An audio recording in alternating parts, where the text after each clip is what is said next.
নবীজি আরাম করতেছিলেন, আরাম থেকে উঠে বসলেন।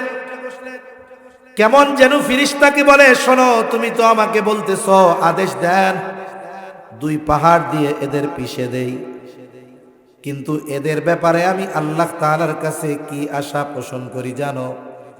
আমি তো এদের ক্ষতি চাই না, আমি তো এদের ধ্বংস চাই না, বরং আমি আল্লাহর কাছে আশা করি, বাল আরজু আন ইয়াখরুজাল্লাহু মিন আসলাবিহিম মান ইয়াবুদুল্লাহ ওয়াহদাহু ওয়া লা ইউশরিকু বিহি শাইআ।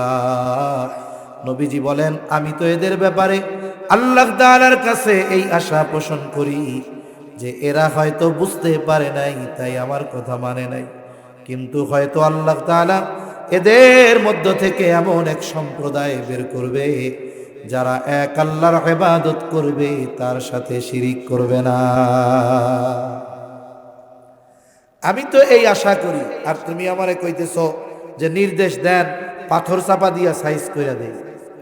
একটু চিন্তা করেন তো, উম্মতের প্রতি কেমন মায়া মোহাব্বত ভালোবাসা থাকলে এই রকম আঘাত প্রতিঘাতের পরেও নবীজি ক্ষমা করে দেন। একটা একটা হাদিস ঘটনা বলতে গেলে অনেক বলা যাবে। আসেন, নবীজি আমাদের ভালোবাসেন এ ব্যাপারে সব একদিকে রাখেন। নবীজি আমাদের ভালোবাসেন এই খবর কোরআনে জানিয়েছেন কে? জোরে বলেন না, কে? আল্লাহ তাআলা জানিয়েছেন। আল্লাহ তাআলা বলেন, লাকাদ জাআকুম রাসূলুম মিন আনফুসিকুম আজিজুন আলাইহি মা আনিত্তুম হারিসুন আলাইকুম বিল মুমিনিনা রাউফুর রহিম। একটু খেয়াল দিয়া আল্লাহর রাস্তে কথাগুলো শুনবেন, তাহলে বোঝা যাবে। আল্লাহ তাআলা বলেন, লাকাদ জাআকুম রাসূলুম মিন আনফুসিকুম, তোমাদের মধ্য থেকে তোমাদের জন্য এমন একজন রাসূল এসেছেন। বলে রাসূল কেমন রাসূল? বলে আজিজুন আলাইহি মা আনিতুম, এই রাসূল হলো এমন রাসূল, তিনি হলেন তোমাদের জন্য যেটা কষ্টের সেটা তার জন্য কষ্টের। তার মানে উম্মত যেটাতে কষ্ট পায় সেটাতেও নবীজি কষ্ট পায়। উম্মত জাহান্নামে গিয়ে কষ্ট পাবে, নবীজির এতে কষ্ট লাগবে। দুনিয়ায়ও যদি নবীর উম্মতের কোনো কষ্ট হয়, এই কষ্ট নবীজিও অনুভব করে। বয়সী যুবক বন্ধু, স্নেহের ছোট ভাই, মাইকের আওয়াজ যত দূরে যায়, পর্দার অন্তরালে অবস্থানরতা সম্মানিতা শ্রদ্ধা মা ও বোন, আল্লাহ রাব্বুল আলামিনের দরবারে অগণিত শুকর যে মহান মালিক আমাদের হায়াতে বরকত দিয়ে সুস্থ রেখে সুবিজ্ঞ উলামা হযরতদের জবান থেকে খুবই গুরুত্বপূর্ণ কথা শ্রবণ করবার, আমাকেও আপনাদের খেদমতে কিছু কথা বলবার সুযোগ যে মহান মানিব দান করেছেন, সে মহান মানিবকে খুশি করার জন্য মোহাব্বতের সাথে জবান খুলে অন্তর থেকে আমরা একবার কালিমাতুশ শুকর পাঠ করি, আলহামদুলিল্লাহ। অগণিত দুরুদ ও সালাম সৈয়দুল আম্বিয়া, আশরাফুল আম্বিয়া, খাতামুল আম্বিয়া, ইমামুল মুরসালিন, রহমাতুল লিল আলামিন, মুহাম্মাদুর রাসূলুল্লাহ সাল্লাল্লাহু আলাইহি ওয়াসাল্লামের উপর। আমি আপনাদের খেদমতে পবিত্র কোরআনুল কারীমের সূরা তাওবা থেকে একটা আয়াত ও রাসূল আকরাম সাল্লাল্লাহু আলাইহি ওয়াসাল্লামের অগণিত হাদিস থেকে একটা হাদিস পাঠ করেছি। আল্লাহ তাআলার কাছে তৌফিক চাই, আল্লাহ তাআলা কিছু কথা আপনাদের খেদমতে সুস্থতার সাথে বলার তৌফিক দান করেন, যে কথাগুলো আমাদের সবার দুনিয়া এবং আখিরাতের জন্য কল্যাণকর হয়। সকলে জবান খুলে বলি আমিন। সম্মানিত উপস্থিতি, আমরা আমাদের জীবনের প্রতিটা মুহূর্তে আল্লাহ তাআলার নেয়ামত ভোগ করতেছি, একেবারে প্রতিটা পদে পদে। আমাদের জীবনের এমন একটা মুহূর্ত অতিবাহিত হয় না যে আমরা আল্লাহ তাআলার নেয়ামত ভোগ করি না। আল্লাহ সুবহানাহু ওয়া তাআলা এ নিয়ামত এত ব্যাপকতার সাথে দিয়েছেন যে মুসলিম বলেন, অমুসলিম বলেন, নাস্তিক বলেন, সকলেই কার নিয়ামত ভোগ করে জবান খুলে বলেন। আল্লাহ তাআলা আমাদেরকে অগণিত নিয়ামত দিয়েছেন। কত নিয়ামত দিয়েছেন এর হিসাব করার ক্ষমতা আমাদের কারো নাই। আল্লাহ তাআলা বলেন, ওয়া ইন তাউদ্দু নি'মাতাল্লাহি লা তুহসুহা। তোমরা যদি আল্লাহর নিয়ামত সমূহ গণনা করো, হিসাব করতে পারবা না। অগণিত নিয়ামত আল্লাহ তাআলা আমাদেরকে দিয়েছেন। আল্লাহ প্রদত্ত দামি দামি নিয়ামত, এগুলো বিনা চাওয়ায়, বিনা টাকায় আল্লাহ তাআলা আমাদের দিয়েছেন। যদি আল্লাহ সুবহানাহু ওয়া তাআলা একটু টাইট দিয়া দিতেন, যে শর্ত দিতেন যে আমার নিয়ামত পেতে হলে এই শর্তগুলো মানতে হবে, তাহলে দেখতেন এ দুনিয়ায় একটাও বেঈমানও থাকতো না, বেনামাজিও থাকতো না। ঠিক কিনা কোন? বেঈমানদের কথা বাদ দেন, যদি এমনটা শর্ত হতো বেঁচে থাকার জন্য অক্সিজেন দরকার, অক্সিজেন শ্বাস নেওয়া ছাড়া আর কার্বন ডাই অক্সাইড ছাড়া ব্যতীত 2-10 ঘন্টা থাকতে পারবেন, এরকম লোক আসেনি আপনাদের এলাকায়? এরকম লোক সারা পৃথিবীর কোথাও আপনি পাবেন না, যে অক্সিজেন নেওয়া ব্যতীত, কার্বন ডাই অক্সাইড ছাড়া ব্যতীত সে 10টা মিনিট বেঁচে থাকবে। চিকিৎসা বিজ্ঞান বলে অক্সিজেন না নিতে পারলে অথবা কার্বন ডাই অক্সাইড না ছাড়তে পারলে তার মেয়াদ হলো 5 মিনিট। কয় মিনিট? 5 মিনিট। অথচ এই দামি এক সম্পদ 5 মিনিট না পাইলে জীবন শেষ। অথচ এই নিয়ামতটা আল্লাহ কত বেশি দিছে, বলে যেখানেই যান, যখনই যান, সব জায়গায় এই অক্সিজেন নামক নিয়ামত দিয়ে রাখছে কে? মোবাইলের টাকা ফুরায় গেলে দোকানে গিয়ে রিচার্জ করা লাগে, চার্জ ফুরায় গেলে চার্জার দিয়ে চার্জ দিতে হয়। কিন্তু দেখেন অক্সিজেন নিয়ে কোনো টেনশন নাই, এত বেশি পরিমাণ আল্লাহ দিচ্ছেন। যদি একটু শর্ত লাগাইয়া দিতেন যে এই মোবাইলকে চার্জ দেওয়ার জন্য যেমন কারেন্টের কানেকশনে দিয়ে চার্জার লাগাতে হয়, অনুরূপভাবে যদি অক্সিজেন পেতে হয় মসজিদে যাওয়া লাগবে। রিচার্জ কি?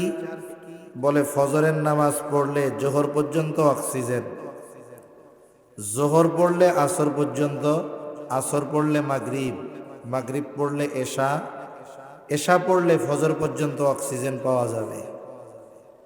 মসজিদগুলা এতটুক মসজিদেও মনে হয় আপনাকে এলাকায় হইতো না। ঠিক কিনা কন? আরো বড় মসজিদ লাগতো। কিন্তু আল্লাহ তাআলা এই দামি নিয়ামত একেবারে বিনা কয়েদে, বিনা শর্তে, বিনা পরিশ্রমে আল্লাহ তাআলা দিচ্ছেন। এজন্য আল্লাহ তাআলার নিয়ামতের কদর আমরা করি না। যে নিয়ামত দিয়েছেন তার গোলামি আমরা যথাযথভাবে করি না, এটা আমাদের জন্য দুঃখজনক বিষয়। তা আল্লাহ প্রদত্ত দামি দামি নিয়ামতগুলোর মধ্যে অন্যতম দামি এক নিয়ামত হলো আল্লাহ তাআলা আমাদেরকে ইমানদার বানিয়েছেন, সাথে সাথে মুহাম্মাদুর রাসূলুল্লাহ সাল্লাল্লাহু আলাইহি ওয়াসাল্লামের উম্মত বানিয়েছেন। আজকে মূলত আমি রাসূল আকরাম সাল্লাল্লাহু আলাইহি ওয়াসাল্লামকে নিয়ে কিছু কথা বলবো, কারণ এ পৃথিবীতে আমার বাপ দাদার আলোচনা করলে সওয়াব হবে না, কিন্তু নবীজির আলোচনা করা ইবাদত, করলে সওয়াব হয়। নবীজির আলোচনা ফেরেশতাদের সাথে স্বয়ং যিনি করেন তিনি কে? আরো জোরে বলেন না কে? আল্লাহ। শুধু তাই না, আল্লাহ সুবহানাহু ওয়া তাআলা তার সাথে সাথে পাশে পাশে নবীজির নামকে রেখে দিয়েছেন। একজন অমুসলিম যদি মুসলিম হতে চায়, তাকে এই স্বীকৃতি দিতে হবে, লা ইলাহা ইল্লাল্লাহ মুহাম্মাদুর রাসূলুল্লাহ। এটা যেমন মুখে বলতে হবে, এই কথাটাকে অন্তরে বিশ্বাস করতে হবে। সাথে সাথে এই কথার দাবির আলোকে যে কর্ম আল্লাহ তাআলা দিয়ে দিয়েছেন এটা কর্মে পরিণত করতে হবে। এখন যদি কেউ বলে আমি সব মানি, কিন্তু আমি শুধু লা ইলাহা ইল্লাল্লাহ এতটুকু মানি, বাকিটুকু মানব না, ও যতই বলুক না কেন ও ইমানদার হতে পারবে? তাহলে ঈমান আনার জন্য আল্লাহর সাথে নবীজির বিশ্বাস রাখার দরকার আছে না নাই? ঈমানের পরে সবচাইতে গুরুত্বপূর্ণ ইবাদত হলো নামাজ। বলেন তো, সেই নামাজের সময় যখন হয়, আজান দেওয়া হয়, মানুষকে আল্লাহর ঘরের দিকে আহ্বান করা হয়, ডাকা হয়, এই আজানের মধ্যে নবীজির কথা আছে না নাই? আশহাদু আন্না মুহাম্মাদার রাসূলুল্লাহ আছে। ইকামত দিবেন নামাজের জন্য, বলে ওইখানেও নবীজির কথা আছে। এবার নামাজের মধ্যে ঢুকে গেল ইমাম তাকবীরে তাহরিমা বলে, এই নামাজের মধ্যেও নবীজির উপরে দুরুদ, নবীজির কথা আছে না নাই? আছে। এবার নামাজ থেকে সালাম ফিরাইছে, দিলটা নরম, চিন্তা করতেছে আল্লাহর কাছে একটু দোয়া করি, কিন্তু ইচ্ছা কইরা নবীর নামে দুরুদ না পড়েই দোয়া শুরু করে দিচ্ছে। যেই দোয়ার সাথে দুরুদ নেই, বলে ওই দোয়া ঝুলন্ত থাকে, আল্লাহ পর্যন্ত পৌঁছায় না। তাহলে দোয়ার মধ্যে নবীকে লাগবে কি লাগবে না? লাগবে। ইবাদত করবেন, আদেশ করছে আল্লাহ, বলে কেমনে করব? কয় শিখিয়েছে মুহাম্মাদুর রাসূলুল্লাহ। তাহলে ইবাদত করতে হলে নবীকে লাগবে কি লাগবে না? জীবনের কোথাও থেকে আমি আপনি আমার আপনার নবীকে বাদ দিতে পারবো না। এজন্য আল্লাহ তাআলা বলেন, হাবিব ওয়া রাফা'না লাকা যিকরাক, আমি আপনার আলোচনাকে সমুন্নত করেছি। এই পৃথিবীতে এমন একটা মুহূর্ত অতিবাহিত হয় না যেই মুহূর্তে আল্লাহ তাআলার নামের সাথে সাথে আমার আপনার নবীর নাম উচ্চারিত হয় না। সুবহানাল্লাহ। এমন একজন নবীর উম্মত হতে পেরে আমরা সবাই খুশি তো?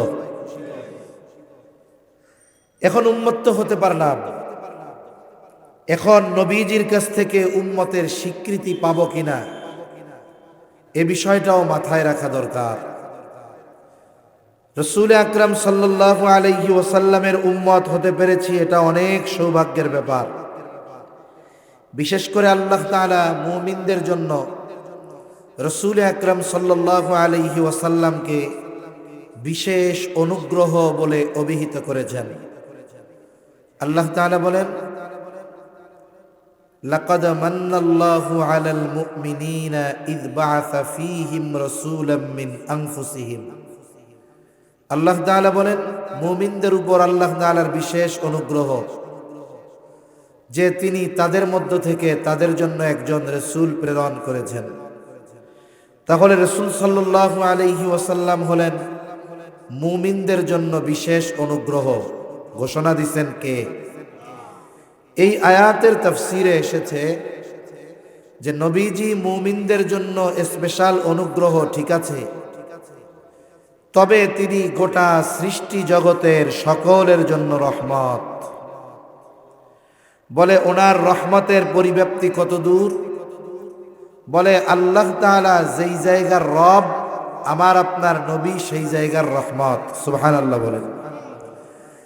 তিনি রহমাতুল লিল আলামিন হওয়ার কারণে এই পৃথিবীর অমুসলিমেরা, ইসলাম বিদ্বেষীরা, কাফেররা নবী দুনিয়ায় থাকার সময় এবং দুনিয়া থেকে চলে যাওয়ার পরেও নবীর কারণে শুধু মুমিনরা উপকৃত হয় তা নয়, কাফেররাও উপকৃত হয়েছে, হচ্ছে, কিয়ামত পর্যন্ত হবে। বলে কিয়ামতের দিনও তারা নবীর কারণে উপকৃত হবে।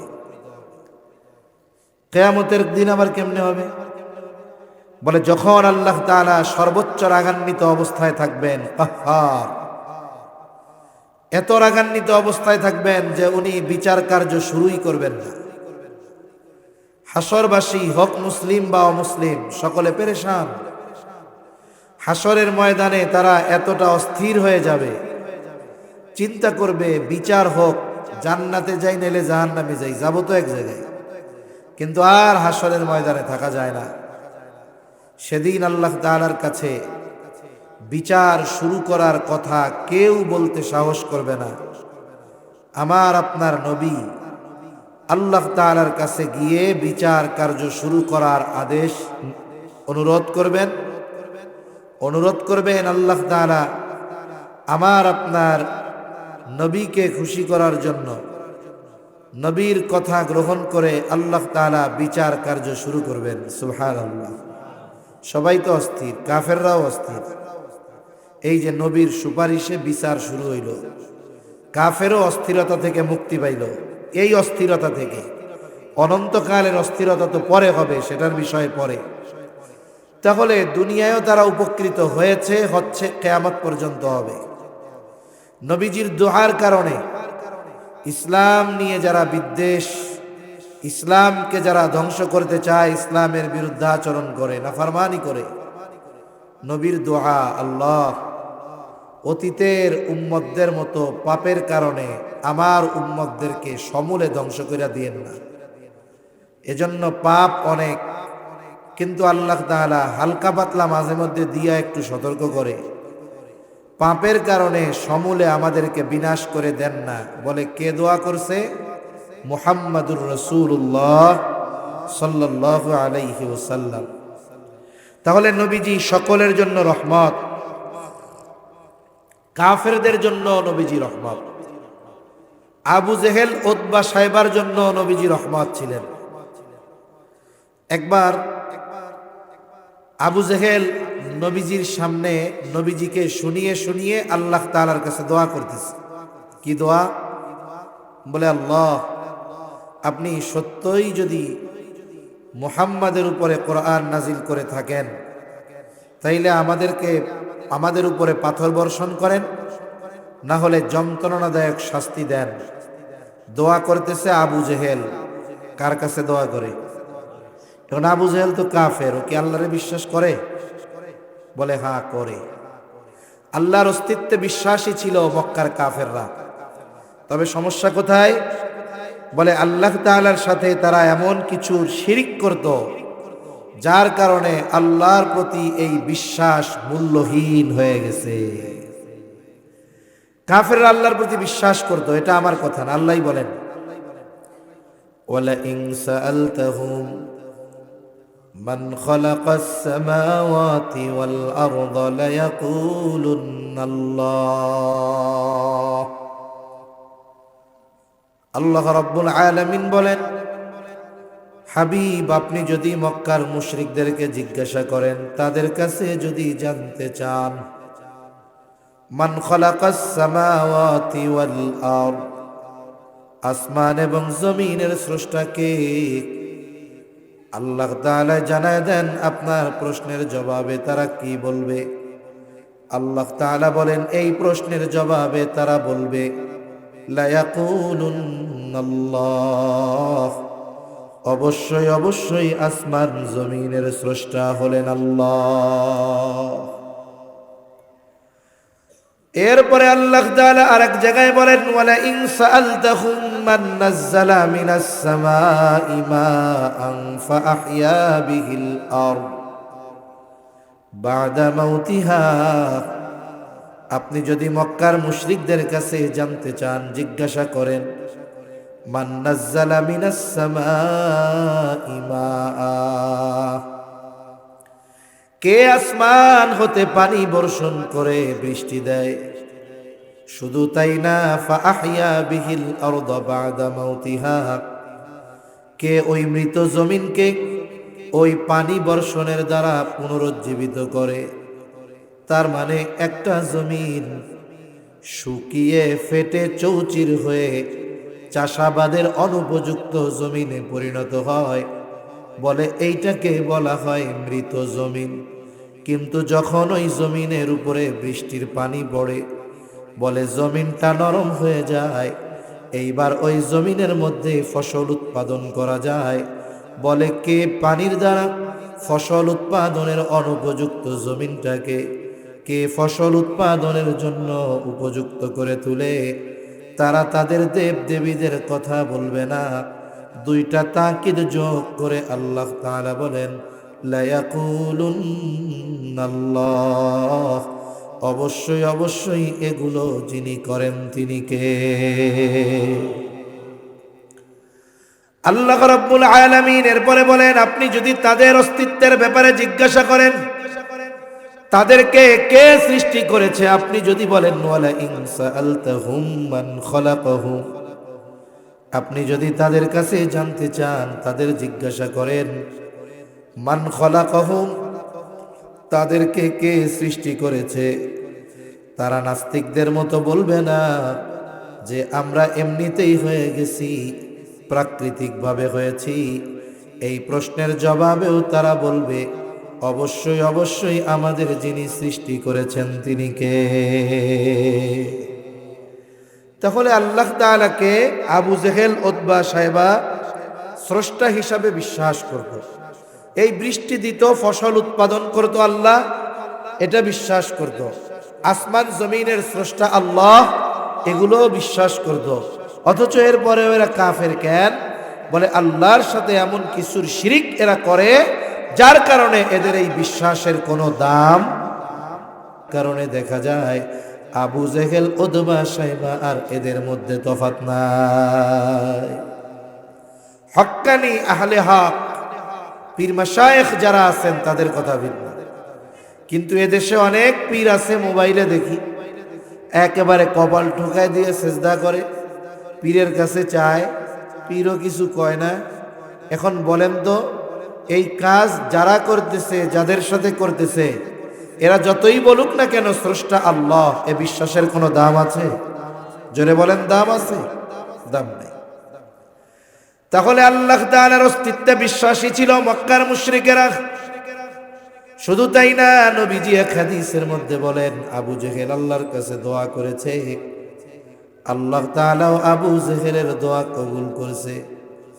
বলে বদরের দিন সকাল বেলায় আবু জেহেল আল্লাহ তাআলার কাছে দুই হাত উঁচু করে বলে, আল্লাহ, আজকে যারা হকের উপরে, সত্যের উপরে, আপনি তাদেরকে বিজয় দান করেন। নবীজি বলেন আল্লাহ তাআলা আবু জেহেলের এই দোয়া কবুল করেছেন।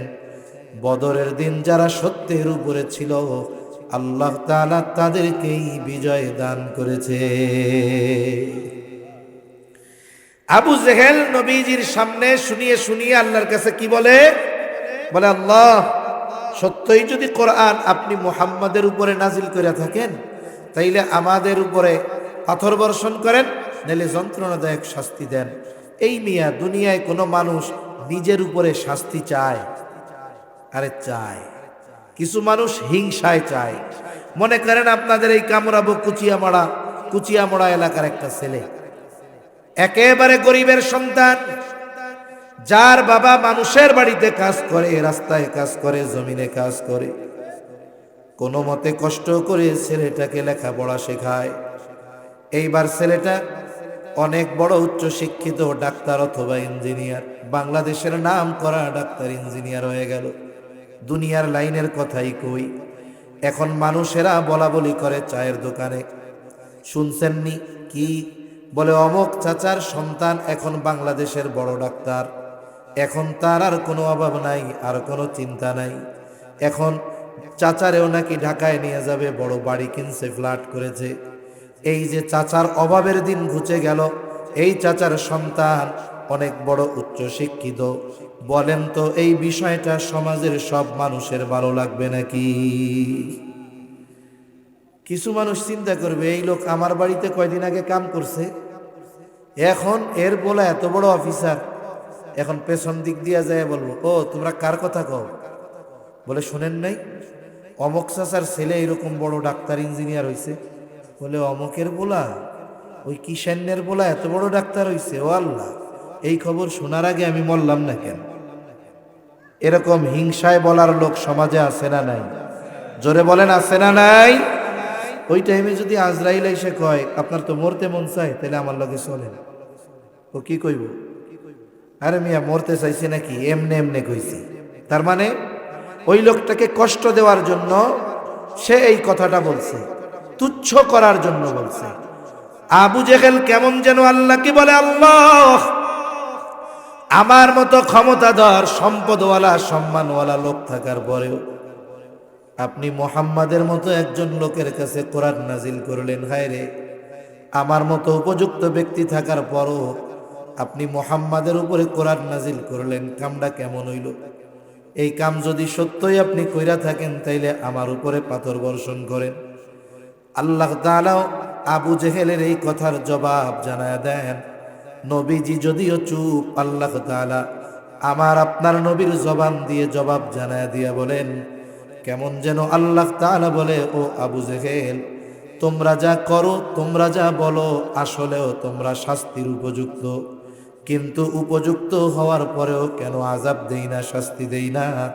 বলে, ওয়ামা কানাল্লাহু লিয়ুআযযিবাহুম ওয়া আনতা ফীহিম। বলে, হাবিব, এরা যা করে এরা তো শাস্তির উপযুক্ত, কিন্তু আমি আযাব গজব কেন দেই না? বলে, আপনি যতক্ষণ তাদের মধ্যে আছেন এদের আমি আযাব দিব না, শাস্তি দিব না। কারণ কি? বলে, আপনি তো রাহমাতুল লিল আলামিন। আমার যদি কাফেরদের অবাধ্যতার কারণে তাদের শাস্তি দিতে হয়, যেই জায়গায় শাস্তি দিব সেই জায়গা থেকে আপনাকে সরানো লাগবে। বলে, আল্লাহ তাআলা অতীতে যখন কোনো উম্মতকে শাস্তি দিতে চাইতেন, আগে ওই এলাকার নবীকে সরায় নিতেন, এরপরে আযাব দিতেন। আমার আপনার নবীর আগে যত নবী দুনিয়ায় এসেছে, কেউ গোত্রভিত্তিক নবী, কেউ কোনো এলাকার জন্য নবী, কিন্তু আমার আপনার নবী তো গোত্রের নবী না, বংশের নবী না। বলে, আমার আপনার নবী গোটা সৃষ্টি জগতের নবী। এখন বলেন তো, পৃথিবীর উপরে যদি আল্লাহ আযাব দিতে চায়, নবীরে তো সরানো লাগবে, সরানোর জায়গা আছে। এই জন্য আল্লাহ তাআলা বলেন, হাবিব, আপনি যতক্ষণ তাদের মধ্যে আছেন আপনার সম্মানার্থে আমি এদের আযাব দেই না, কিন্তু এরা আযাবের উপযুক্ত। চিন্তা করে দেখেন, নবীর কারণে কাফেররাও আযাব থেকে বেঁচে গেছে। এই নবীর উম্মত হতে পারা আমাদের জন্য বড় সৌভাগ্যের ব্যাপার। এই নবীকে আমরা ভালোবাসি, আমরা মনে করি যে আমরাই শুধু নবীকে ভালোবাসি। বিষয়টা এমন নয়, আল্লাহর কসম, আমরা নবীকে যত ভালোবাসি তার চাইতে অনেক বেশি নবী আমাদের ভালোবাসে। নবীজি আমাদের ভালোবাসে, কত ভালোবাসে! আব্দুল্লাহ ইবনে আমর ইবনুল আস রাদিয়াল্লাহু তাআলা আনহু থেকে বর্ণিত হাদিস। সাহাবায়ে কেরাম নবীজির সামনে বসা, হঠাৎ করে নবীজি কোরআন থেকে তিলাওয়াত করলেন। আন্নান নবী সাল্লাল্লাহু আলাইহি ওয়াসাল্লাম তাআলা মা কাওলাল্লাহি আযজা ওয়া জাল্লা ফি ইব্রাহিম আলাইহিস সালাম। আল্লাহ তাআলা কোরআনে ইব্রাহিম আলাইহিস সালামের ব্যাপারে যা নাজিল করেছেন, নবীজি কোরআন থেকে সেটা তিলাওয়াত করলেন। বলে, কি নাজিল করেছে? ইব্রাহিম আলাইহিস সালাম তার গুনাহগার উম্মতের ব্যাপারে ক্ষমা চাইয়া আল্লাহ তাআলার কাছে দোয়া করে। বলে, রব্বি ইন্নাহুন্না আযলালনা কাসীরাম মিনান নাস ফামান তাবিআনি ফাইন্নাহু মিন্নি ওয়া মান আসানি ফাইন্নাকা গফুরুর রহিম। ইব্রাহিম আলাইহিস সালাম তার গুনাহগার উম্মতের জন্য আল্লাহর কাছে ক্ষমা চেয়ে দোয়া করে। বলে, রব, এই প্রতিমাগুলো, এই মূর্তিগুলো অধিকাংশ মানুষকে পথভ্রষ্ট বানায় ফেলছে। ফামান তাবিআনি ফাইন্নাহু মিন্নি, তবে এদের মধ্য থেকে যারা আমার আনুগত্য করেছে তারা আমার দলভুক্ত। ওয়া মান আসানি, আর যারা আমার আনুগত্য করে নাই তারা তো আমার দলভুক্ত না হলেও আমার উম্মত। তিনি কেমন যেন এই গুনাহগার উম্মতের ব্যাপারে ক্ষমা চেয়ে আল্লাহ তাআলার কাছে বলেন, ফাইন্নাকা গফুরুর রহিম। আয় আল্লাহ, আপনি তো গফুর, আপনি তো রহিম। কেমন যেন ইব্রাহিম আলাইহিস সালাম বলে, আল্লাহ, আপনি তো গফুর, আপনি তো রহিম, আপনি চাইলে আমার এই অবাধ্য উম্মত গুলাকেও মাফ করে দিতে পারে। ইব্রাহিম আলাইহিস সালাম তার গুনাহগার উম্মতের ব্যাপারে ক্ষমা চেয়ে দোয়া করে কার কাছে? জোরে বলেন না, কার কাছে? আপনাদের ঘুম আসতেছে নাকি? তাকবীর দেন, নারায়ে তাকবীর। জবাব টবাব দিলে একটু ভালো লাগবে, নাকি কষ্ট হইতেছে? তাহলে নবীজি এই আয়াত তিলাওয়াত করছেন। وقال عيسى عليه السلام إن تعذبهم فإنهم عبادك। ঈসা আলাইহিস সালাম আল্লাহর কাছে দোয়া করে বলে, আল্লাহ আপনি যদি তাদের শাস্তি দেন তারা তো আপনারই বান্দা। নিজের উম্মতের ব্যাপারে দোয়া করে বলে, আপনি যদি তাদের শাস্তি দেন তারা তো আপনারই বান্দা। ওয়া ইন তাগফির লাহুম, আর যদি আপনি তাদের মাফ করে দেন, ফা ইন্নাকা আনতাল আজিজুল হাকীম, আপনি তো মহাপ্রজ্ঞাময়, মহাপরাক্রমশালী। আপনি যদি চান আমার এই গুনাহগার উম্মত আপনার বান্দাগুলারে মাফ করে দিতে পারে।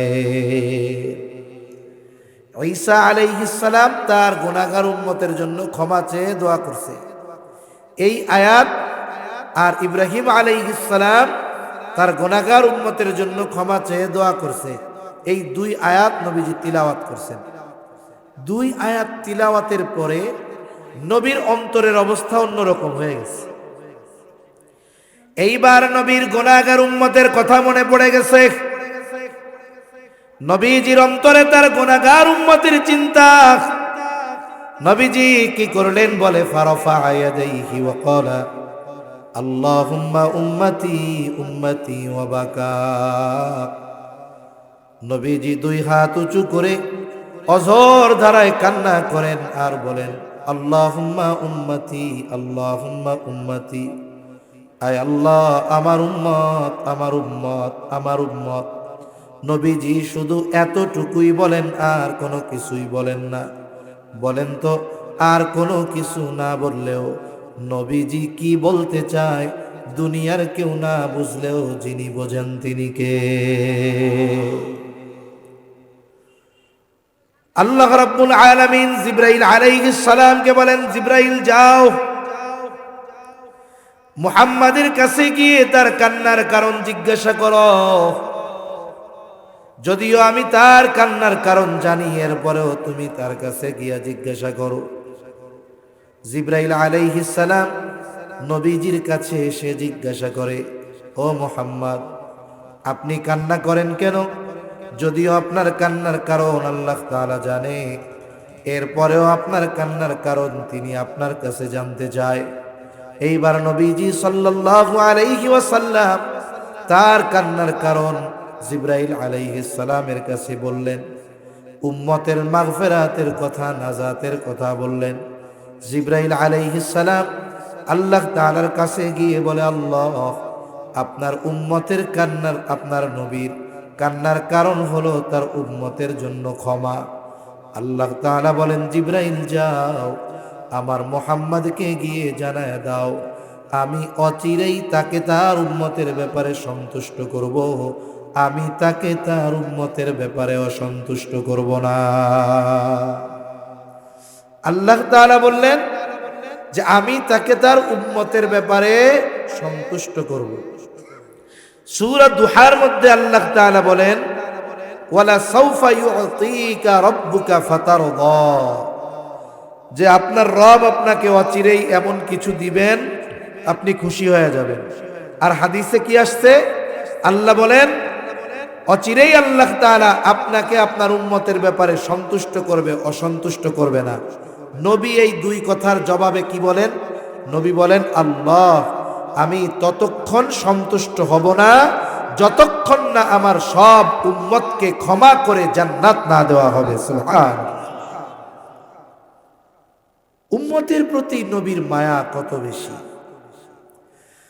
রাসূলুল্লাহ সাল্লাল্লাহু আলাইহি ওয়াসাল্লাম শুধুমাত্র উপস্থিত উম্মতদের ভালোবাসতেন তা নয়, কিয়ামত পর্যন্ত যত উম্মত আসবে সবাইকে ভালোবাসার খবর নবীজি দিয়ে গেছেন। একদিন নবীর সাথে সাহাবায়ে কেরাম পথ চলতেছে, হঠাৎ করে নবীজি বলে, আমার ভাইদেরকে দেখতে মন চায়। সাহাবায়ে কেরাম জিজ্ঞাসা করে, ইয়া রাসূলুল্লাহ, আমরা কি আপনার ভাই নই? নবীজি বলেন, তোমরা হলো আমার সাথী সাহাবী। বলে, আপনার ভাই কারা? নবীজি বলেন, শোনো, আমি দুনিয়া থেকে চলে যাবার পর যারা আমাকে না দেখে আমার উপরে ঈমান আনবে, বলে তারাই হলো আমার ভাই। ঈমান আনলেই তার প্রতি নবীর স্পেশাল মোহাব্বত। শুধু তাই না, উম্মতের দ্বারা আঘাতপ্রাপ্ত হওয়ার পরেও নবীজি কখনো উম্মতের জন্য বদদুয়া করেন না। মক্কার মানুষেরা যখন ঈমান আনে না, কথা শুনে না, শৈশবে নবীজি তায়েফের বনু সাকিফ গোত্রে লালিত পালিত হয়েছিলেন। চিন্তা করলেন, আমার একেবারে শৈশবে যেখানে অতিবাহিত হয়েছে, আমি তাদের কাছে গিয়া তাওহীদ রিসালাত আখিরাতের দাওয়াত দেই। নবীজি চলে গেলেন তায়েফ। নবীর সাথে শুধুমাত্র হযরত যায়েদ রাদিয়াল্লাহু তাআলা। নবীজি তায়েফে গিয়ে দাওয়াত দেন, হে মানুষেরা, বলো লা ইলাহা ইল্লাল্লাহ তুফলিহু, তোমরা সফল হয়ে যাইবা। নবীজি দাওয়াত দিতেছেন। মক্কার কাফেররা ওই জায়গায়ও নবীর পেছনে দুষ্টু মানুষদের লেলায় দেয়, বলে এই বেটা হইল পাগল, এরে পাথর মার। এইবার দলে দলে নবীর গায়ে পাথর মারে। হযরত যায়েদ নবীর সাথে একা ঠেকায়া পারেন না। নবীজি পাথরের আঘাতে রক্তে জর্জরিত গোটা দেহ। নবীজি পড়ে যাইতেন, আবার দাঁড়াইতেন, উঠতেন, আর বলতেন, হে মানুষেরা, বলো লা ইলাহা ইল্লাল্লাহ তুফলিহু, তোমরা সফল হয়ে যাইবা। নবীর গায়ে তারা সারাদিন পাথর নিক্ষেপ করেছে। পাথর নিক্ষেপের পরিমাণ কত কত কত! বলে, নবীর গায়ে তারা পাথর নিক্ষেপ করেছে। পাথরের আঘাতে নবীজির গা জর্জরিত হয়ে রক্ত প্রবাহিত হয়েছে। দাগ কেমন ছিল? আয়েশা সিদ্দিকা রাদিয়াল্লাহু তাআলা আনহা একদিন নবীর গায়ে পাথরের আঘাতের দাগ দেখে বুঝতে পারেন নাই। বলে, ইয়া রাসূলুল্লাহ, আপনার কি কখনো বসন্ত হয়েছিল নাকি? নবী বলেন, না, বসন্ত হয় নাই। বলে, তাহলে এগুলো কিসের দাগ? নবীজি বলেন, আয়েশা, আমি যখন তায়েফে দ্বীনের দাওয়াত নিয়ে গিয়েছিলাম, তায়েফের মানুষ আমাকে যে পাথর নিক্ষেপ করেছিল, এগুলো হলো তাদের নিক্ষিপ্ত পাথরের আঘাতের দাগ। একটা হলো পাথর মারলে থেতলে যাবে, আর একটা হলো যদি পাথর ধারালো হয় তাহলে থেতলাবে না, শুধু ক্ষত হবে, রক্ত বের হবে। নবীর গায়ে ক্ষত হয়ে রক্ত বের হয়েছে। বলে, কি পরিমাণ রক্ত! রক্ত বের হয়ে গায়ের জামা পোশাক ভিজে গেছে। এরপরে গা বেয়ে বেয়ে, পা বেয়ে বেয়ে রক্ত জুতার মধ্যে ঢুকে গেছে। জুতার মধ্যে রক্ত শুকায়া পা জুতার সাথে আটকে গেছে। কি পরিমাণ রক্ত নবীর গা থেকে ঝরছে! মাঝে মধ্যে আমরা রক্তদান করি, ব্লাড ডোনেট করি, বড় সওয়াবের কাজ।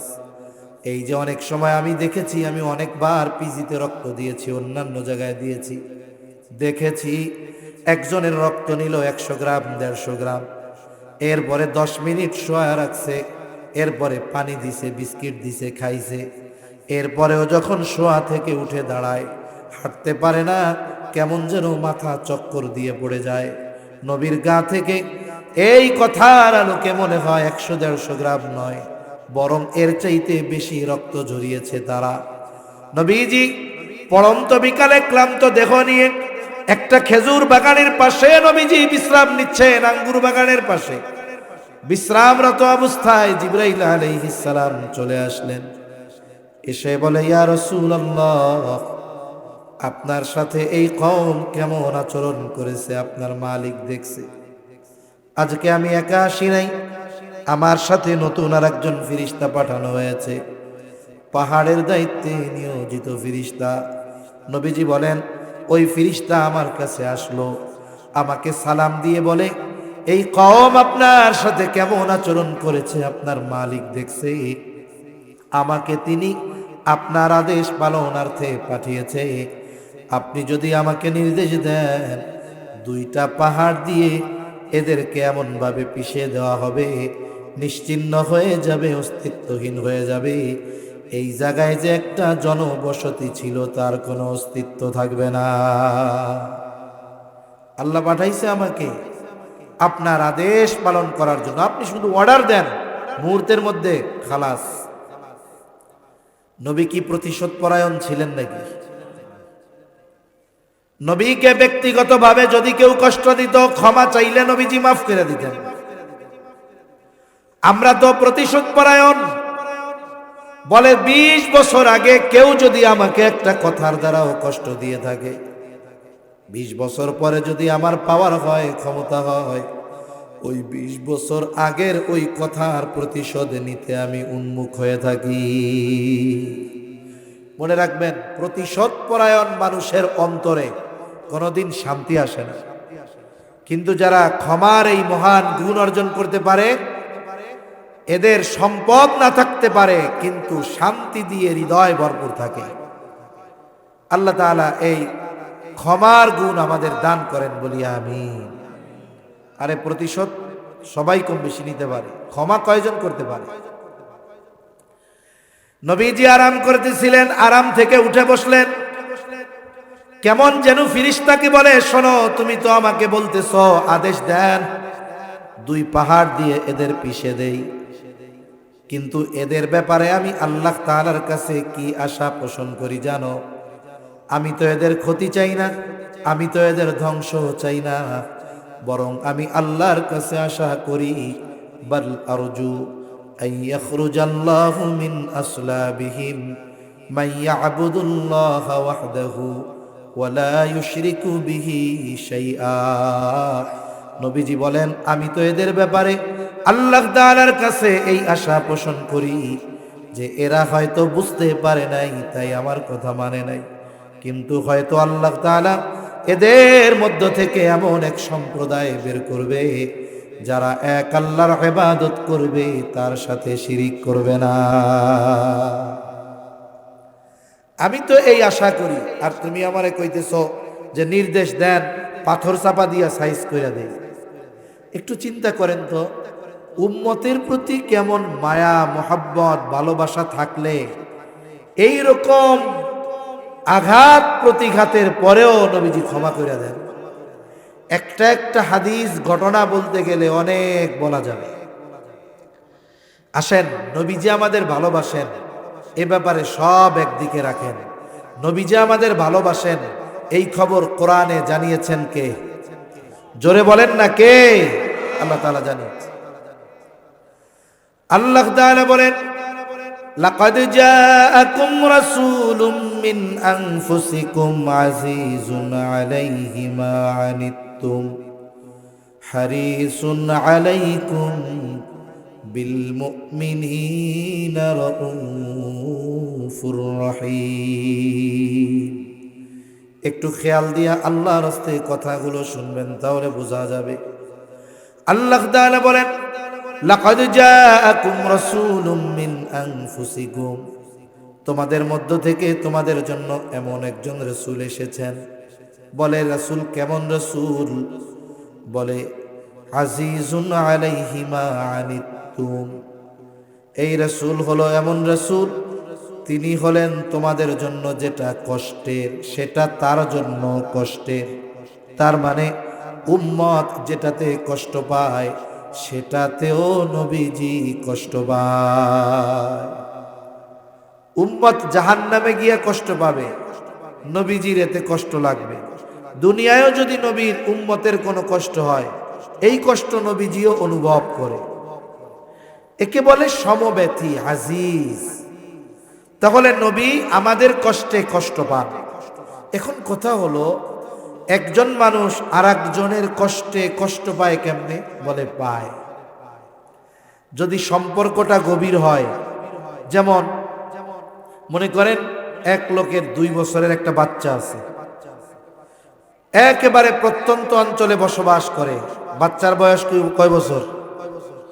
এমন প্রত্যন্ত অঞ্চল, বাজারঘাট নাই, দোকান নাই, অসুস্থ হইলে রাত্রে কোনো ব্যবস্থা করার উপায় নাই। গভীর রাত, ওই 2 বছরের বাচ্চা প্রচন্ড জ্বরাক্রান্ত হয়ে গেল, অসুস্থ।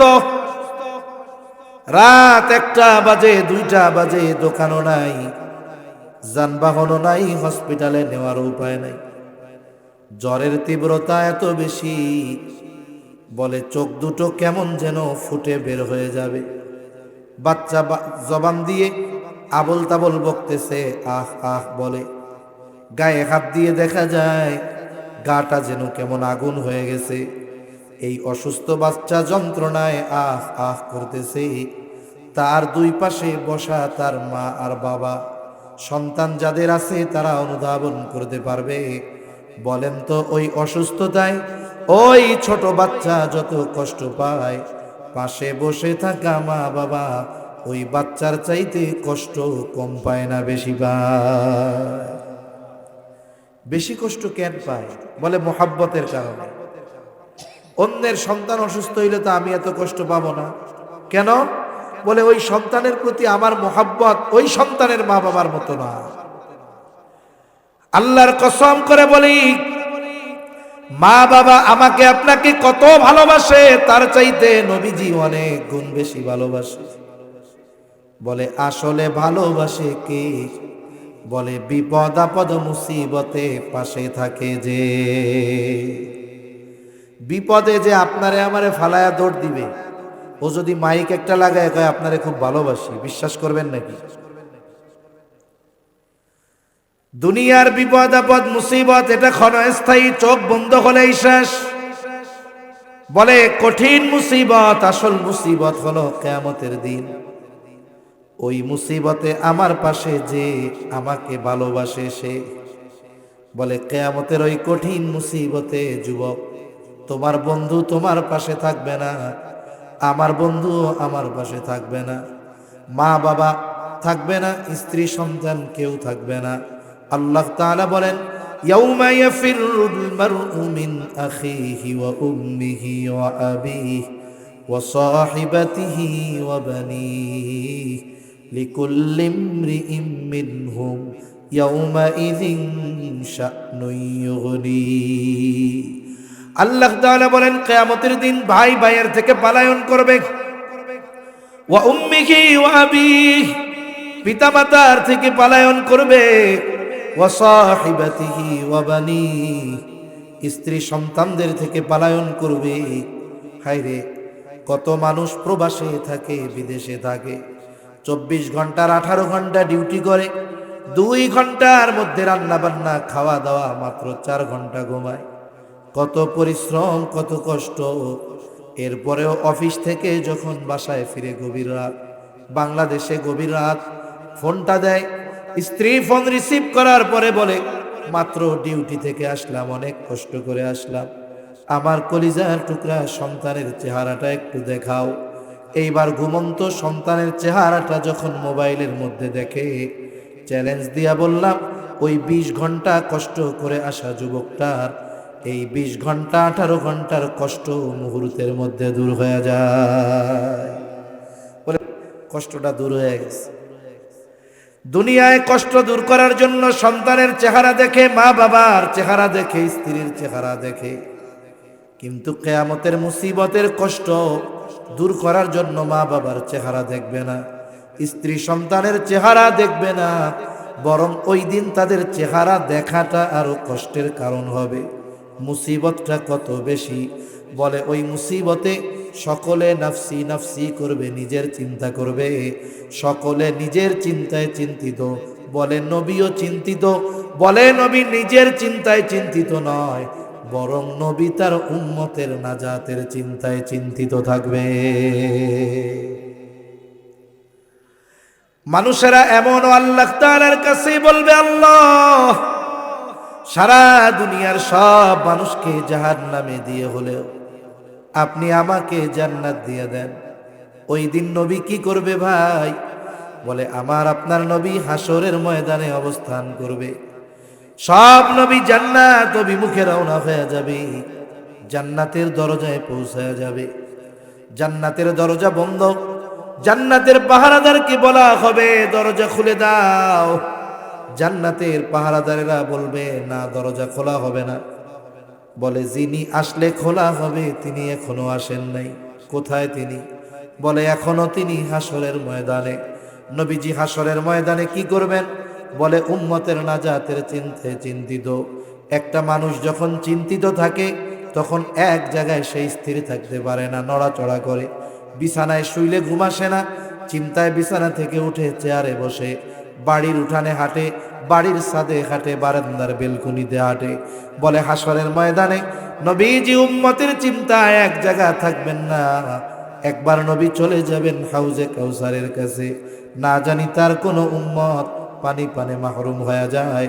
আর একবার চলে যাবেন পুলসিরাতের কাছে, না জানি কোনো উম্মত পুল পানি দিতে ব্যর্থ হয়ে যায়। আর একবার নবী চলে যাবেন মিজানের কাছে, না জানি কোনো উম্মত ওজনে ধরা পড়ে যায়। আর একবার নবীজি চলে যাবেন জাহান্নামের দরওয়াজায়, না জানি কোনো উম্মতকে জাহান্নামে দিয়ে দেওয়া হয়। আবার যখন উম্মতের জন্য সুপারিশের প্রয়োজন, আল্লাহর দরবারে সেজদায় লুটিয়া পড়বে। বলে যতক্ষণ না নবীর ওই উম্মত যার অন্তরে যাররা পরিমাণ ঈমান হলেও ছিল, তার ব্যাপারে আল্লাহ তাআলার পক্ষ থেকে যতক্ষণ না জান্নাতের নিশ্চয়তা নবী পাবে, ততক্ষণ পর্যন্ত আমার আপনার নবী নিজে জান্নাত অভিমুখে রওনা হবে না। ওই দিন নবী আমাদের ভুলবে না। তাইলে বলেন, মা বাপ বেশি ভালোবাসে না নবী বেশি ভালোবাসে? জোরে বলেন, মা বাবা বেশি ভালোবাসে না নবীজি বেশি ভালোবাসে? সন্দেহ আছে? এই জন্য মোহাব্বতের কারণে যেমন সন্তান অসুস্থ হইলে মা বাপ কষ্ট পায়, অনুরূপ উম্মতের প্রতি নবী মোহাব্বতের কারণে উম্মতের কষ্টে নবী কষ্ট পায়।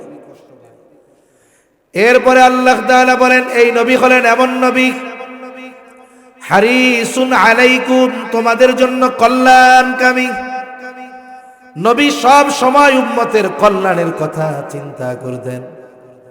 হাদিসের মধ্যে আসছে, নবীজি বলেন আল্লাহ তাআলা সব নবীকে উম্মতের ব্যাপারে একটা বিশেষ দোয়া করার অনুমতি দিয়েছে এবং ওই দোয়া কবুলের প্রতিশ্রুতি আল্লাহ তাআলা দিয়েছেন।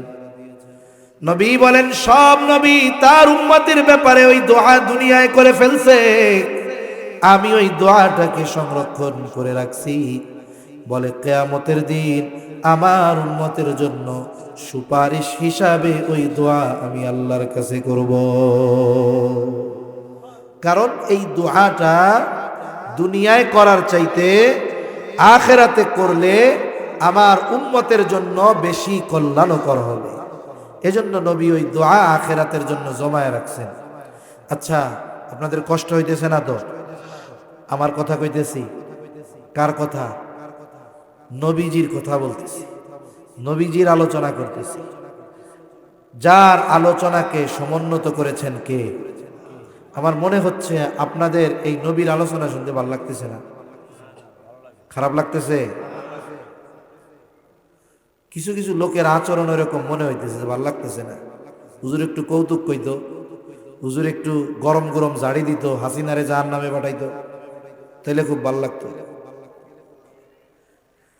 বিষয়টা হলো, আর একটা বিষয় হলো, আবার অনেকে চিন্তা করে কয়টা পর্যন্ত করবে। আমার ঘড়িতে 11:05 বাজে। ইনশাআল্লাহ আমি বয়ান 11:30টার মধ্যে শেষ করে দিব। এতে সুবিধা হইল, বেশি রাত হলে বেনামাজিদের চাইতে নামাজির চিন্তা বেশি। আবার অচেনা গন্তব্য কাছে হইলেও দূরে মনে হয়। সময়ের যদি একটা সীমাবদ্ধতা থাকে তাহলে মেন্টালিটি একটা প্রিপারেশন থাকে যে আলোচনা এই পর্যন্ত হবে, এখন আমি একটা প্রস্তুতি নিয়ে বসতে পারি, এতটুকু। সেজন্য আগের থেকে আমি আমার সময়টা জানাই দিলাম আর কি আপনাদের। এখন আপনারা মেন্টালিটি প্রস্তুতি নিতে পারেন যে এর বেশি ইনশাআল্লাহ আল্লাহ চাইলে যাবে না ইনশাআল্লাহ। তাহলে নবীজি উম্মতের ব্যথায় ব্যথিত হন, সাথে সাথে নবীজি উম্মতের জন্য কল্যাণকামী। এটা সব উম্মতের জন্য, সে হোক কাফের হোক সে মুমিন। কারণ নবীজির নবুয়তির পরে কিয়ামত পর্যন্ত যত মানুষ আসবে, মুমিন হোক আর কাফের হোক, সব নবীজির উম্মত, ঠিক কিনা?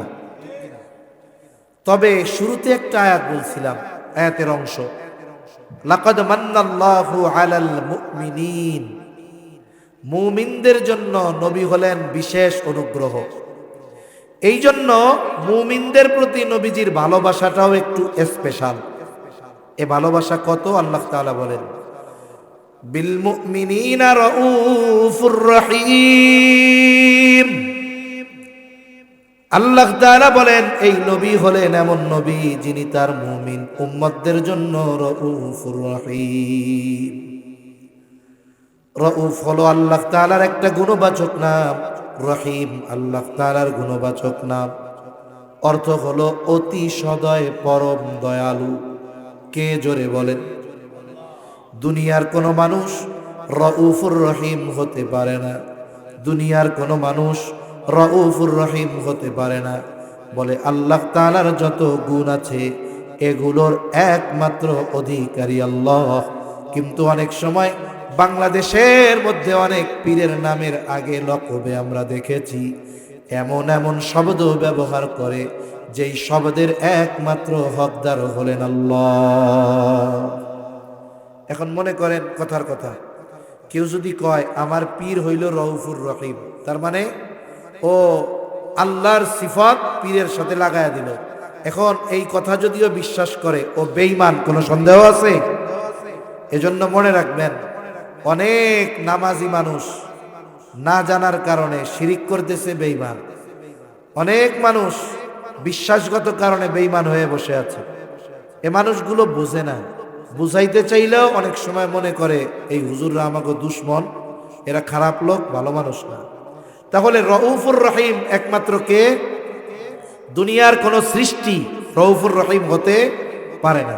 তবে আল্লাহ যদি কাউকে তার কোনো গুণবাচক শব্দ দিয়ে সম্বোধন করেন তাতে কোনো অসুবিধা নাই। এখন নবী তার মুমিন উম্মতদের কত ভালোবাসেন এটা বোঝাতে গিয়ে আল্লাহ তাআলা তার গুণবাচক শব্দ, এই শব্দ দুটি নবীজির শানে ব্যবহার করেছেন। সুবহানাল্লাহ বলেন। কেমন যেন আল্লাহ তাআলা বলেন এই নবী হলেন এমন নবী যিনি তার মুমিন উম্মতদের জন্য রাউফুর রহিম, অতি সদয়, পরম দয়ালু। একটু যদি কথাটা দিল দিয়া বুঝতে পারেন তাহলে অনুধাবন করতে পারবেন যে আমার আপনার নবী আমাকে আপনাকে কত ভালোবাসে। আল্লাহ কি বলে? বলে এই নবী তার মুমিন উম্মতদের জন্য অতি সদয়, পরম দয়ালু। যেই নবী আমাদের এত ভালোবাসে সেই নবীকে ভালোবাসার দরকার আছে না নাই? নবীরে ভালোবাসতে রাজি আছি আমরা? কেমন ভালোবাসতে হবে? নবীকে ভালোবাসতে হবে জীবনের চাইতেও বেশি। হযরত উমর রাদিয়াল্লাহু তাআলা আনহু নবীজিকে বলেন, ইয়া রাসূলুল্লাহ, আমি আমার জীবনের পরে সবচাইতে বেশি আপনাকে ভালোবাসি। নবীজি বলেন, উমর হয় নাই।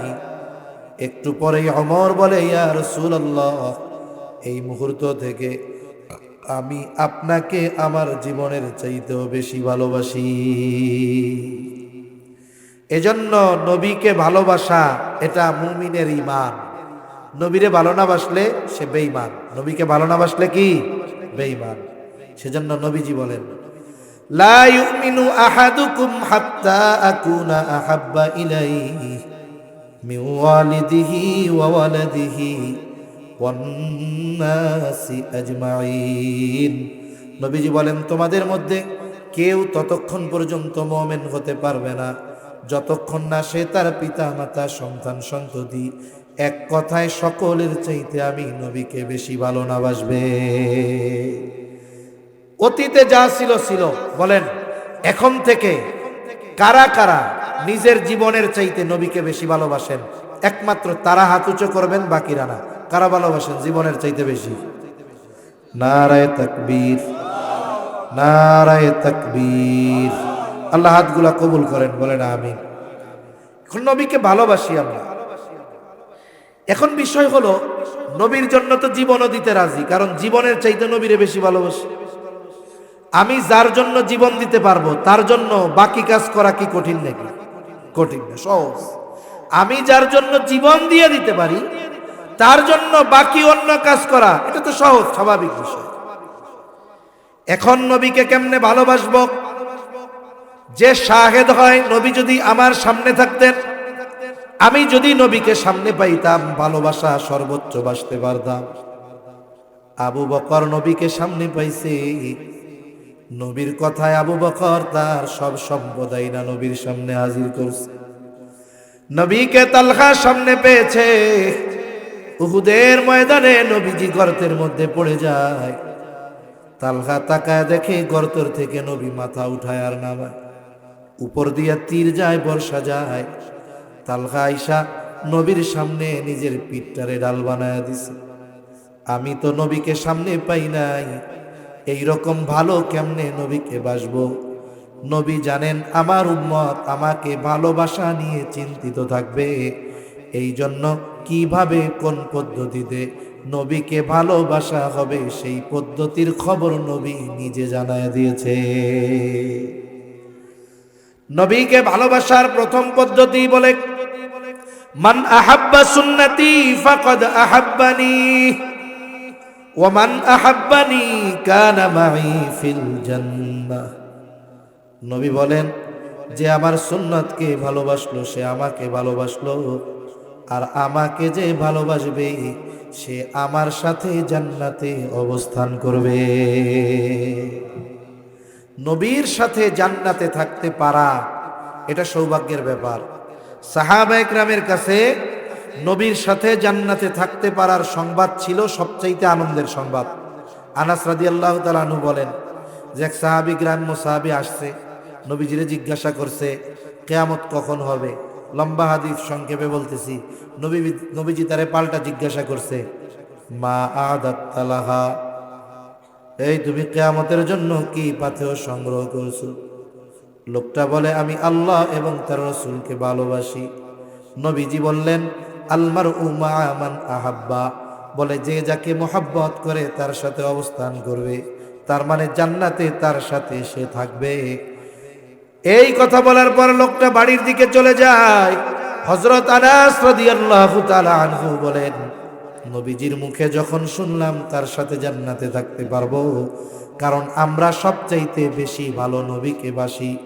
হযরত আনাস রাদিয়াল্লাহু তাআলা আনহু বলেন, ইসলাম গ্রহণের পর আর কোনো কথা শুনে আমরা এতটা খুশি হই নাই যতটা খুশি নবীর সাথে থাকতে পারবো এই কথা শুনে আমরা হয়েছি। এত খুশি ইসলাম গ্রহণের পরে আর কোনো কথাই হই না।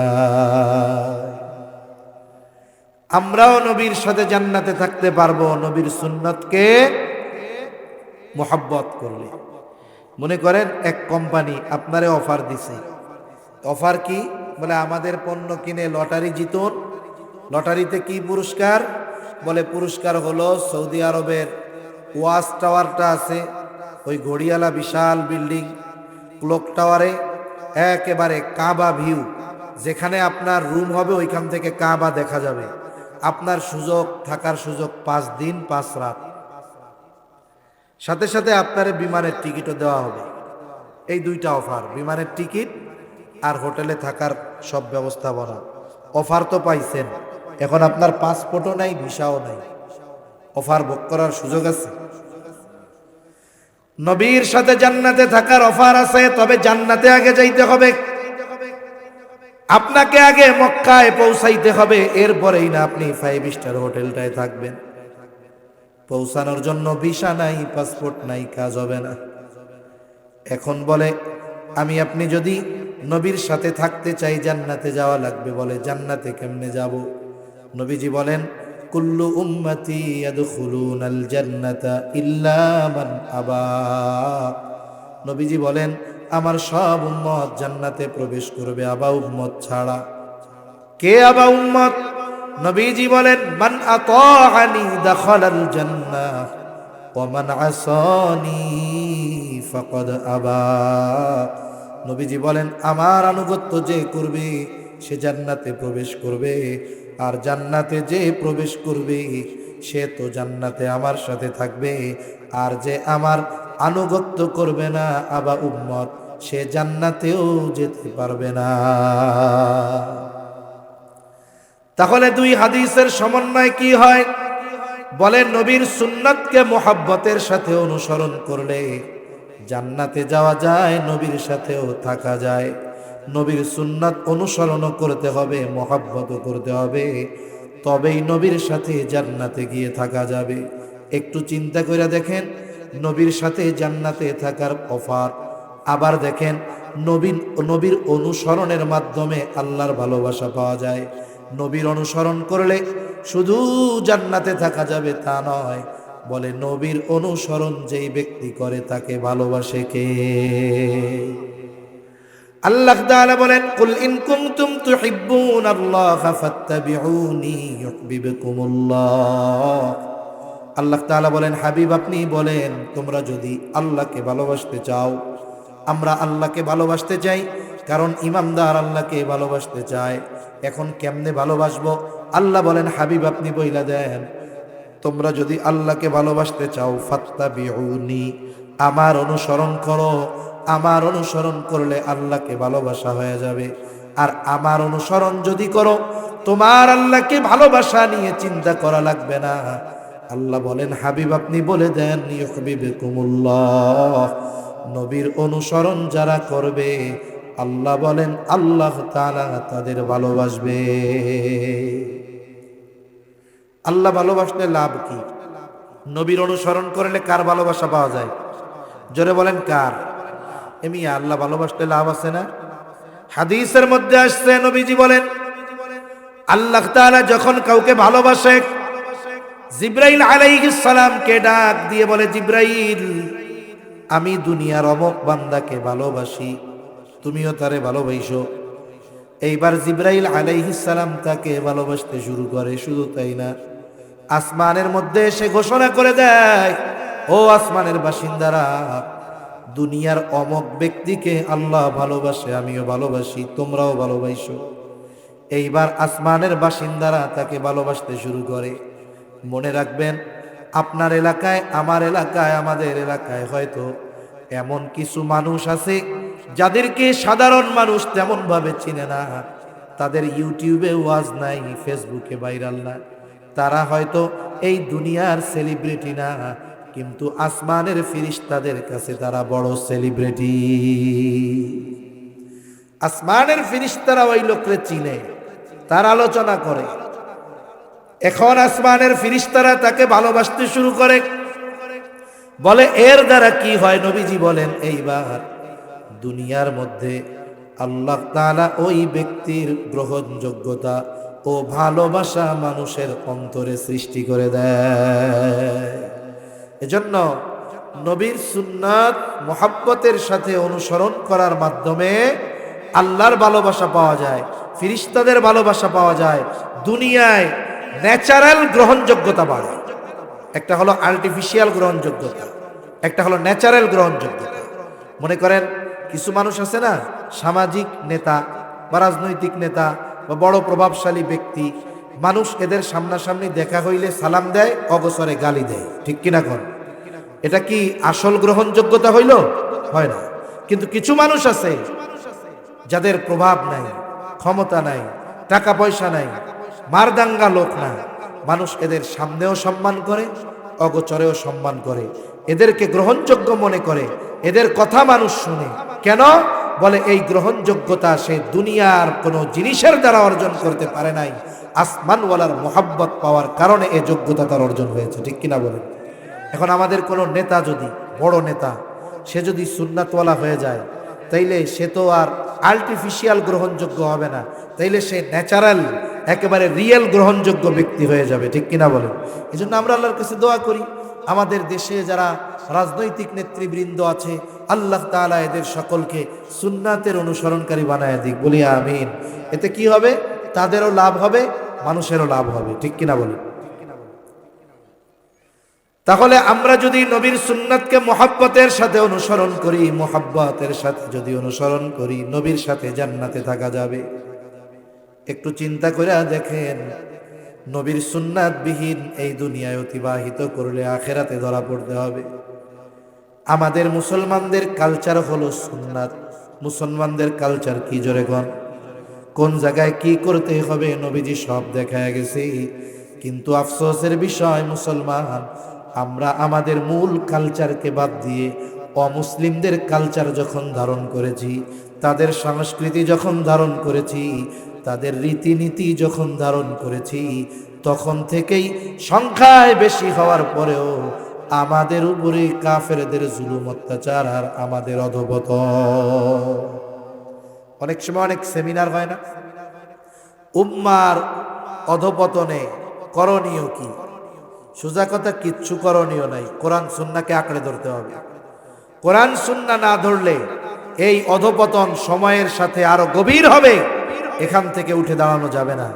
এজন্য আমাদেরকে আমাদের সংস্কৃতি, সুন্নাত, কোরআন আঁকড়ে ধরতে হবে। এই যে দেখেন, আজকে 27 তারিখ, শেষ হয়ে যাবে একটু পরে। কত যুবক এখনই থেকেই প্রস্তুতি নিচ্ছে 31st নাইট উদযাপনের, নববর্ষ উদযাপনের চিন্তা ভাবনা করতেছে। এক সময় কি করে, বলে বাজি ফুটায়, পটকা ফুটায়, তার আতশবাজি ফুটায়, ফানুস উড়ায়, এই উড়ায়, সেই উড়ায়। এটার সাথে ইসলামের কোনো সম্পর্ক আছে? জোরে বলেন, আছে? আপনি কেন করবেন?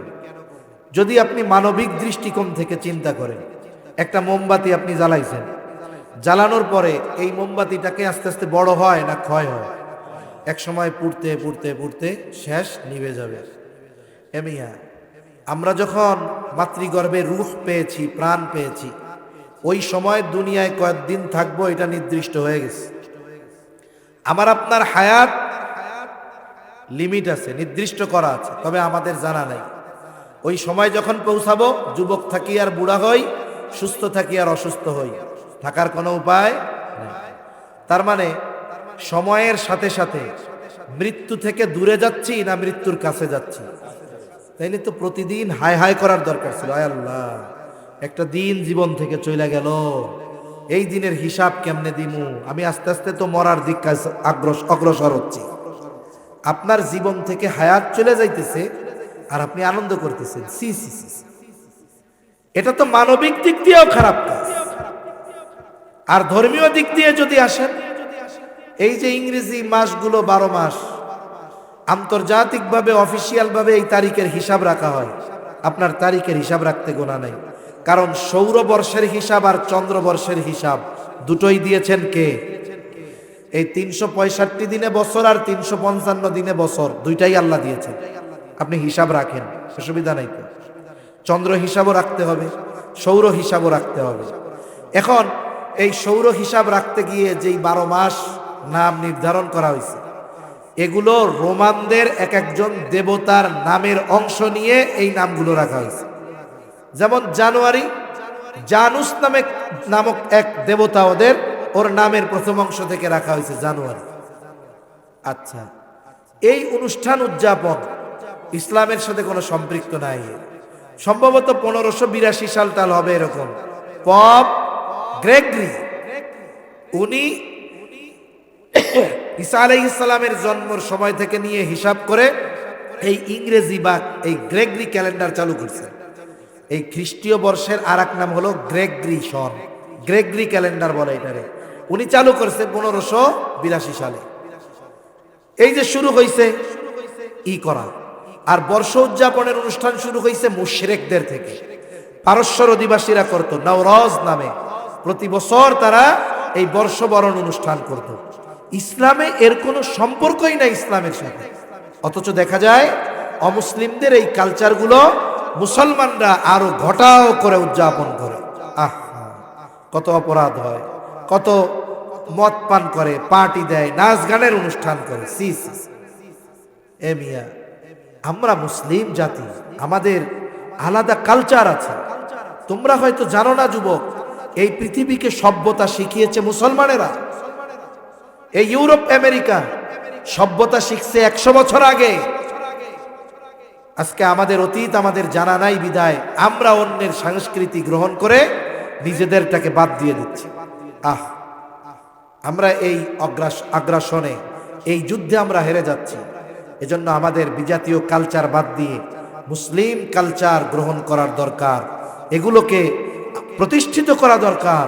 তা না হলে এক সময় কি হবে, মুসলমানের সন্তানের নামটা থাকবে শুধু মুসলিম নাম, আর বাকি সব কাজ হবে ইহুদি নাসারাদের মতো। ঠিক কিনা বলে? এজন্য আমরা আমাদের কথা, কর্ম, কাজ, পোশাক আশাক, আচার আচরণ, সংস্কৃতি কোনো কিছুতে বিজাতিদের অনুসরণ করব না। অনুসরণ যদি করি কি হবে? নবীজি বলেন, মান তাশাব্বাহা বিকাউমিন ফাহুয়া মিনহুম। ওই সম্প্রদায়ের অনুসরণ অনুকরণ যদি আমরা করি, নবীজি বলেন যে যেই সম্প্রদায়ের অনুসরণ করবে সে তাদের দলভুক্ত বলে গণ্য হবে। এখন আপনি খ্রিস্টানদের কালচার ধরেন, আপনি তাদের বলে গণ্য হবেন। মুশরিকদের ধরেন, তাদের বলে গণ্য হবেন। হাসরের দিন তাদের সাথে কিয়ামতের ময়দানে উঠতে হবে। সেজন্য অল্প হায়াত, ইমানের মতো দৌলত আল্লাহ দিলেন, বিনা টাকায় বিনা চাওয়ায় পাইলাম, আমরা এটাকে নষ্ট না করে ফেলি। আল্লাহ বুঝবার তৌফিক দান করুক। দেখেন, এই দিনকে কেন্দ্র করে অনেকে আবার একটু অতি সুফিগিরি দেখাতে যাবে। কি করবে? বলবে এই দিন আমরা রোজা রাখার মাধ্যমে উদযাপন করব, নববর্ষ উদযাপন করব রোজা দিয়া। এবেটা তোরে কেডা কইছে? পাইছস কই না? এই যে আর এক ফাতরামি, এ ধরনের কোনো কাজ না। স্বাভাবিক অন্যান্য দিন সূর্য পূর্ব দিক দিয়ে ওঠে, পশ্চিম দিকে ডুবে, ওই দিনও পূর্ব দিক দিয়ে উঠবো, পশ্চিম দিক দিয়ে ডুববো। ঠিক কিনা বলেন? মুসলমানের বাচ্চারা যদি আরবি তারিখ জিজ্ঞাসা করি, এই জায়গায় অধিকাংশ বলতে পারবে না, কিন্তু ইংরেজি নববর্ষ পালন করো। লজ্জা লাগে না? নিজের কালচার বাদ দিয়ে আরেকজনের কালচার নিয়ে মাতামাতি করো। লজ্জা থাকা দরকার। আমাদের লজ্জাও গেছে, কারণ লজ্জাও তো ইমানের অংশ। লজ্জাও নাই, এই জন্য ইমানি দুর্বলতা আসছে।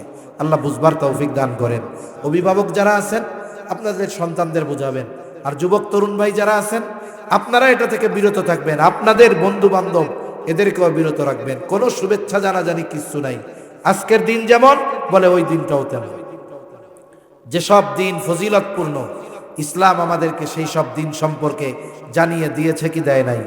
ওই সমস্ত দিন আমরা ইসলামী অনুশাসন মেনে উদযাপন করব, কোনো অসুবিধা নাই। কিন্তু বিজাতিদের কালচার আমরা ধারণ করব না। সর্বশেষ কথা আমার, দেখেন, নবী আমাদের ভালোবাসেন, আমাদের নবীকে ভালোবাসতে হবে। নবীকে ভালোবাসতে হবে কেমনে? বলে নবীর সুন্নাত মুহাব্বতের সাথে অনুসরণের মাধ্যমে। কিন্তু আমাদের সমস্যা হলো, আমরা সুন্নাত মুহাব্বত করি কিন্তু অনুসরণ থেকে অনেক দূর। অথচ দেখেন, আমাকে আপনাকে যখন কবরে রাখা হবে, কি বলা হবে রাখার সময়? বিসমিল্লাহি ওয়া আলা মিল্লাতি রাসূলিল্লাহ। দুনিয়ার জগৎ থেকে যাচ্ছি আলমে বরজখে, আলমে দুনিয়া থেকে আলমে বরজখ। আপনি এক দেশ থেকে যখন আর এক দেশে যান, আপনার ভিসা লাগে না? ভিসা বলে আলমে বরজখের ভিসা হলো এই কথাটা।